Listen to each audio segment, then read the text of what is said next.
सभी लोगों को बहुत बहुत बधाई हो। देश के युवाओं ने एक अहंकारी सरकार को झुका दिया और धर्मेंद्र प्रधान जी को इस्तीफा देना पड़ा जनता के सामने। अब मेरी प्रधानमंत्री जी से निवेदन है कि लगे हाथों E20 का भी मामला सॉल्व कर दो। लोग बहुत ज़्यादा परेशान हैं, लोगों की गाड़ियां खराब हो रही हैं, माइलेज खराब हो रही है। तो इसीलिए प्रधानमंत्री जी से निवेदन है कि इससे पहले कि ये भी मुद्दा बड़ा बने, आप ही आगे बढ़ के इसको सॉल्व कर दो। तो इस दिशा में सभी लोगों को साथ लाने के लिए इस शनिवार को एक कार्यक्रम हम आयोजित कर रहे हैं, national town hall against E20। इसमें हमें उम्मीद है कि हजारों लोग पार्टिसिपेट करेंगे। ये सुबह 12 बजे शुरू होगा।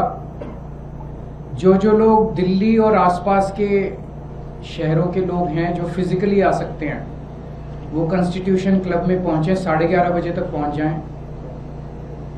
और जो लोग दिल्ली के बाहर के और फिजिकली नहीं आ सकते, ऐसे हमें उम्मीद है कि हजारों की संख्या में लोग ऑनलाइन जुड़ेंगे।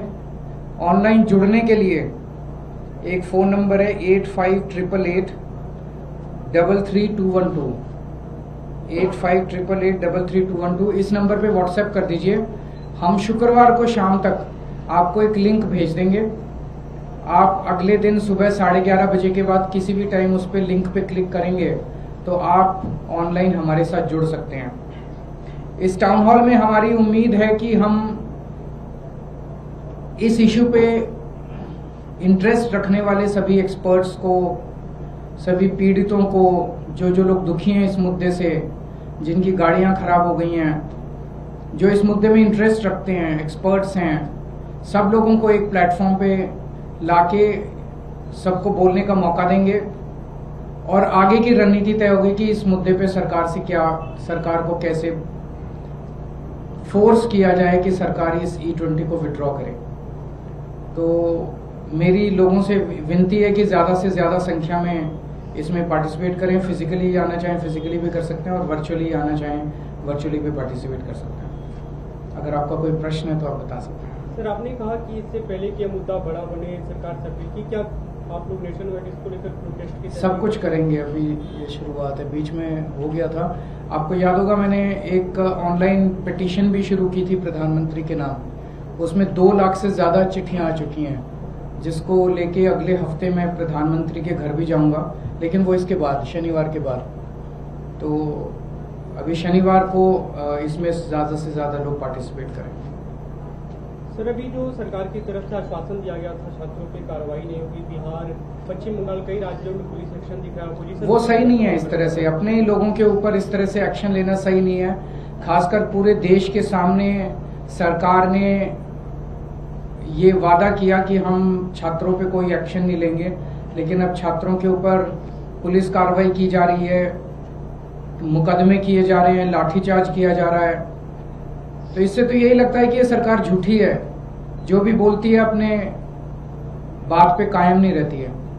सर, आज संसद में बिल लाया जा रहा है और उसमें कड़े कानून बनाने की बात कही जा रही है। 5 साल और 10 करोड़। प्रधानमंत्री के पिछले 4-5 साल के स्टेटमेंट्स उठा के देख लो, सोशल मीडिया पे खूब चल रहे हैं। 2 साल पहले प्रधानमंत्री ने पार्लियामेंट में ही बोला था कि हम ऑलरेडी कड़े कानून बना चुके हैं। फिर जो 2024 का मास्टरमाइंड था, उसको इन्होंने बड़े तामझाम के साथ गिरफ्तार करवाया। गिरफ्तार कराने की 3 महीने में उसको बेल करा दी, और अब पिछले हफ्ते सीबीआई ने उसकी क्लीन चिट देके उसका मुकदमा वापस ले लिया।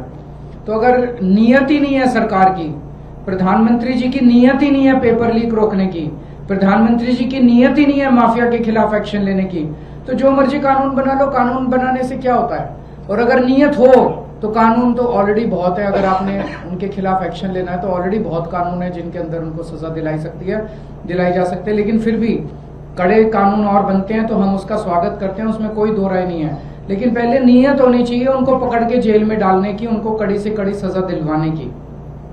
Thank you. सर, पंजाब में शिक्षा मंत्री को लेकर सवाल खड़े हो रहे हैं कि पंजाब में पेपर चोरी हुई और उनको हटाया नहीं जा रहा है। ये 10 साल हमारी दिल्ली में सरकार रही, एक भी पेपर लीक नहीं हुआ। 5 साल से हमारी पंजाब में सरकार है, एक भी पेपर लीक नहीं हुआ।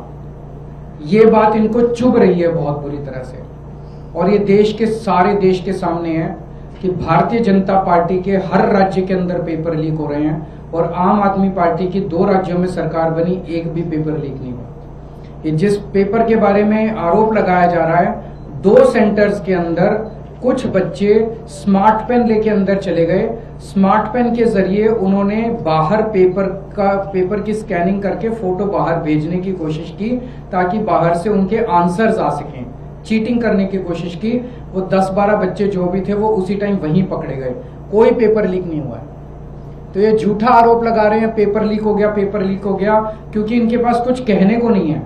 आम आदमी पार्टी की पंजाब सरकार में, जब हमारी 2022 में सरकार बनी, उसके पहले वाले साल में 27वें नंबर पे था पंजाब शिक्षा के क्षेत्र में, 27th नंबर। आज नंबर 1 आ गया केरला को पीछे छोड़ के। तो जो शानदार काम शिक्षा के क्षेत्र में हुआ है, उसको कलंकित, उसके ऊपर गलत वो आरोप लगाने की कोशिश की। पंजाब से जुड़े एक और सवाल है, संगरूर में बीजेपी ऑफिस पर पेट्रोल बम से हमला हुआ है, ये खबर सामने आई है। वो लोकल लेवल पे देख रहे होंगे, मुझे इसका खास आइडिया नहीं है।